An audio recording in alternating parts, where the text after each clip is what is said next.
Russian troops are continuing their push to take complete control over Bakhmut, the Ukrainian military said in its latest operational update. Unofficial reports indicate Russian troops are maintaining their slow advance through the center of Bakhmut and into the western part of the city, with the railway station the next potential key target. The fighting inside the eastern Ukrainian city of Bakhmut was the most difficult because you are very close to the enemy, Serhiy Cherevity, spokesman for the eastern group of the Ukrainian Armed Forces, said on national television. Wagner's mercenary fighters had been the most aggressive towards Bakhmut, but Russian paratroopers and infantry also fought on Bakhmut and in the area. The Russians still have a significant advantage in artillery in their main areas of attack, Cherevity said.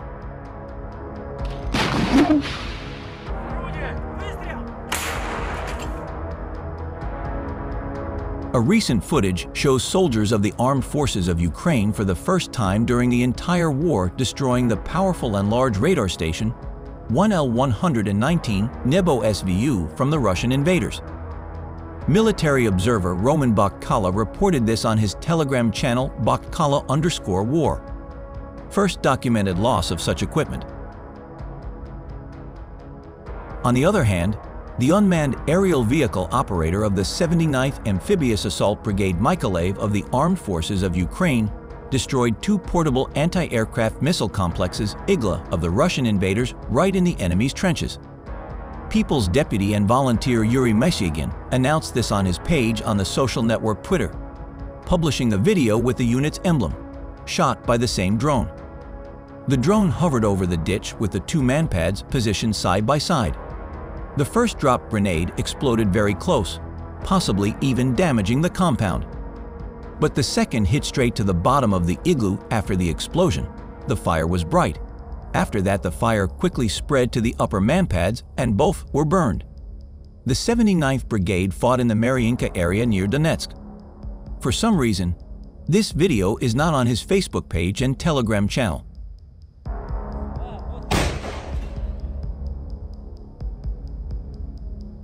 The fighting in Bakhmut has approached the city's train station, further indicating that the situation has deteriorated for the Ukrainian forces. Imagery shows months of brutal fighting that has left streets and buildings in ruins as muddy trench warfare continues outside urban areas. The Ukrainian supply route connecting the beleaguered city to nearby Chasiv Yar is increasingly under threat, as evidenced by the charred remains of trucks, Humvees and M113s. Ukrainian artillery gunners continue to hunt Russian troops inside of forward observers and drones, as during an attack on a BMP-1 infantry fighting vehicle outside Bakhmut. There is also a Shekmev 77 Dana 152mm clipped self-propelled howitzer and an L-119 105mm towing howitzer in Ukrainian service. Russian troops pressed attacks on frontline cities in eastern Ukraine on Monday, while Ukrainian officials played down reports that Kyiv had to change some military plans ahead of the counteroffensive because of the leak of classified U.S. documents.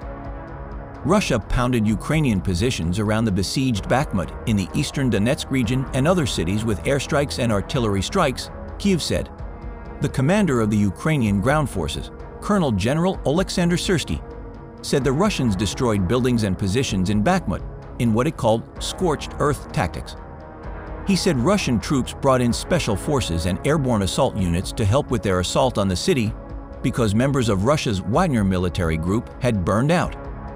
The Russian assault on Bakhmut, a small town on the edge of the Russian-controlled chunk of Donetsk, has been the focus of the war's biggest fighting months, now in its second year.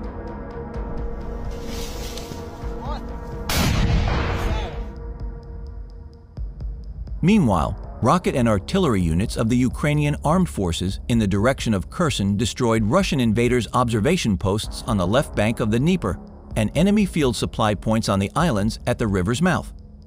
In addition, it was confirmed that the Defense Force destroyed 12 attackers, 2 self-propelled artillery installations, 2 electronic warfare stations, 2 cars, and the invaders' Supercam unmanned aerial vehicle.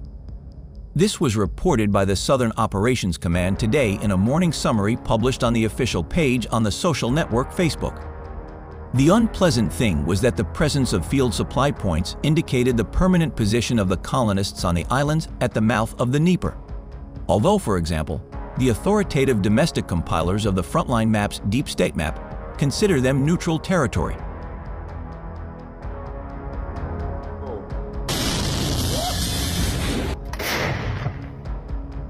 Avdiivka had been one of the main targets of a Russian winter offensive that Moscow hoped would revive its invasion of Ukraine, but was only able to make minor territorial advances in the east. Avdiivka's population has dwindled to 1,800 people from 32,000 before the war as Russian troops targeted the town to try to take it, the local governor said.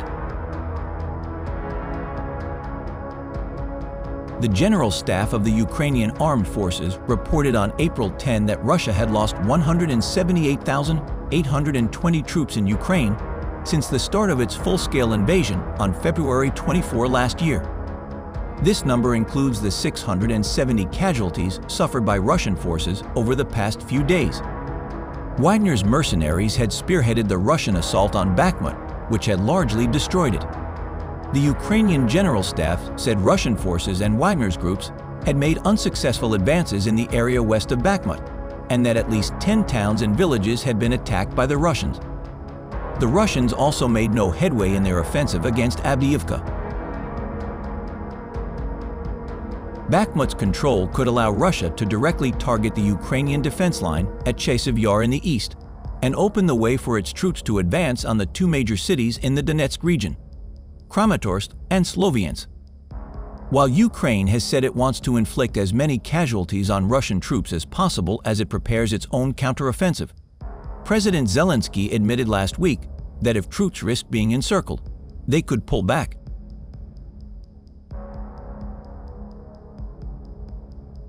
Ukrainian military analyst Dariusz Danov says Russian forces control the center of Bakhmut, with most of their attacks now focused on the railway station. There is heavy fighting in the city center, and the enemy is gradually moving towards the western outskirts, said Zhdanov. The UK Ministry of Defense said that over the last 7 days, Russia appeared to have also stepped up its armor attack around the town of Marinka, also in the province of Donetsk. Russia continues to give high priority to operating resources in the wider Donetsk sector, including the Marinka and Avdiivka regions, expending significant resources for minimal profits, he said. In another action, Russia's defense ministry said its troops had destroyed a depot with 70,000 tons of fuel near Zaporizhzhia. They destroyed Ukrainian army warehouses storing missiles, ammunition, and artillery in the Zaporizhzhia and Donetsk regions, the ministry said. Ukraine also reported widespread Russian shelling in the north. Officials in the south say Russian aircraft have used guided bombs against cities in the Kherson region.